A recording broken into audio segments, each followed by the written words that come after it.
6'6" and 310. Is that what you played at as well? Yes, sir. How did you go about selecting where to train at? Did you do the research yourself, or did your agent, trainers contact you directly? My agent, also myself, did the research on Pete Marito. He previously had players to go there and train and felt comfortable about it, and I felt comfortable about it, and we came to a mutual agreement. How did you come to the decision to declare for the draft?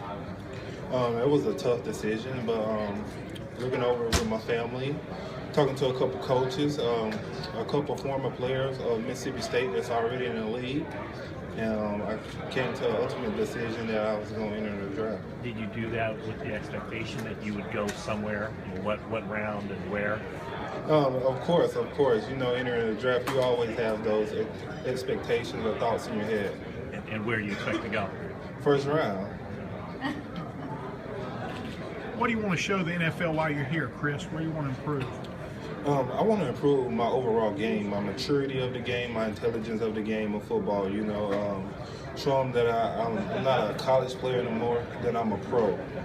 Where do you fit in the NFL? Where do you think your best strengths allow you to play? How to be used?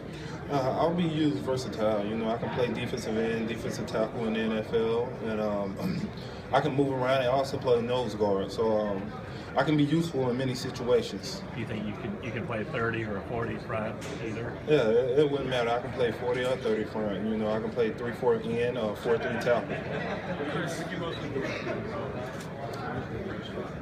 I mostly play 4-3 tackle, but you know, if I had to play in, I played that on third downs.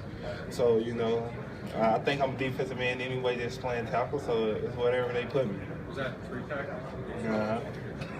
Chris, you came into Mississippi State, 5-star prospect, a lot of expectations. Do you feel like you met those expectations in college? I'm my biggest critic, and I feel like I always feel like I can do better. You know, I never feel like I reach my potential because I'm always willing to learn and be coachable and get better. So I don't never feel like I reach my expectations, man. The decision to come out, was that, I mean, obviously you said you didn't feel like you fully fulfilled your potential. Just sense an opportunity at the NFL then? Or? Yeah, opportunity to play against the best because I'm a competitor and I want to compete against the best. I feel like I'm ready to compete against the best on the next level. You didn't fully reach your potential, Chris. How close did you get, and what do you think held you back? I don't feel like anything held me back. I feel like I'm still progressing. I feel like I'm a work of art. The sky's the limit. I feel like I'm still maturing as a player, getting better, and you know, I'm open-minded to always look for new things to make me better. Chris, take us back to that Arkansas game where it seems like neither defense can make a play and just both offenses are going crazy. What's it like being a defender in a game like that? I just play within the scheme. You know, try to play within the scheme. Try to run and play, try to play to my best ability. You know, if I'm out there giving my all and I'm doing within the scheme, you know, I can't ask for more. Which teams have you met with so far? I met with a few, New Orleans Saints, Jaguars, Eagles, the Cleveland Browns, the New York Giants, the Patriots, a couple more. Right now my head is spinning, man. Chris, you seem to be floating under the radar. Does that bother you? Oh, that don't bother me at all. You know, I always been an under the radar guy. Coming out of high school, I was under the radar. Now I'm under the radar. So I'm just gonna go out there, give it my all, and I share a seed in that. You feel the scouts know more about you than maybe the media?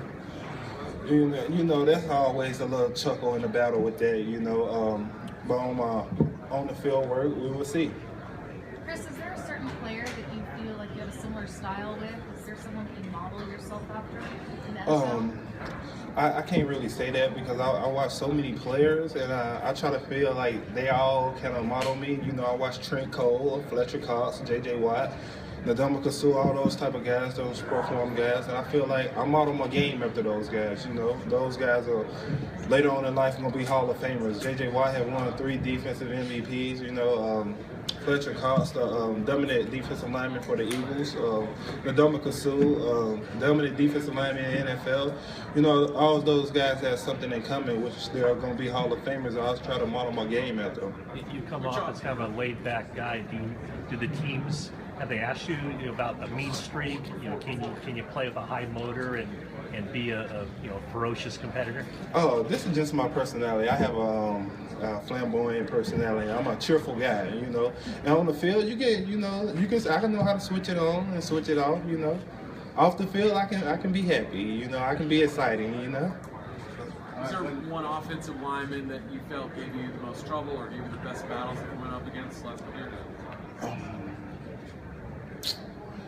Yes, Larry Thompson from Ole Miss. I was playing defensive end. I believe he gave me a tough battle. He's a good offensive lineman. Probably one of the better offensive linemen here. He's pretty good. You allowed to say that? I don't know. You know, they say give credit where credit is due. When lined up as a point section, you know, an offensive guard and defensive section, what are some of the things you try to do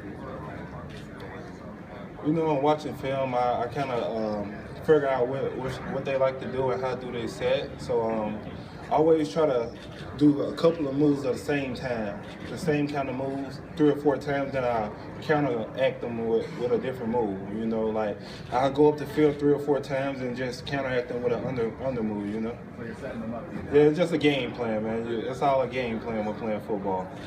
Last couple guys. Have you talked to a guy like Preston Smith, a former teammate, about this process? Yes, I talked to a couple guys. Cal Love, Preston Smith, those guys reached out to me. They told me about the process. They told me how to handle things and in a mature, adult way. They told me what it takes to be a pro. Because, you know, they reached out to me before I made my decision. And, you know, I really appreciate that. They told me a lot. What kind of leader is Dak Prescott? Dak Prescott is a heck of a leader, man. He's not only a leader, he's a winner. And, you know, him leading us as a quarterback and as a leader himself, you know, they kind of matured a lot of players. They matured a lot of us. Because just to follow that guy, follow his footsteps, you know, he's a warrior. Dealing with his mother passing during the season, you know, that's tough to deal with. He's faced adversity. He's battled through it. You know, he's a warrior. What does it say that he lost Josh Robinson, 1,200-yard rusher, 2 years ago, and in this past Maryland defensive end Yannick Ngakoue, table 1. Maryland defensive end Yannick Ngakoue, table 1. Lost the 1,200-yard rusher Robinson 2 years ago. This year he led the team in rushing himself. That just shows you what type of guy he is. You know, adversity is nothing to him. You know, if he lose somebody, he gonna take that slack up and pick it up for him. You know, he's just that type of guy. Is that 3-tech spot where you like to be the most? I mean, I feel like I'm a defensive end at 3 technique, so I enjoy playing 3 technique. We get the most one-on-one blocks, and we the closest to the quarterback. You said you want to be unblockable during the season. Do you think you got to that level? In phases, I got to that level. In phases, I felt like I could have done something different. How do you take that next step in your career? You know, just maturing, find ways to better myself as a person, as a football player.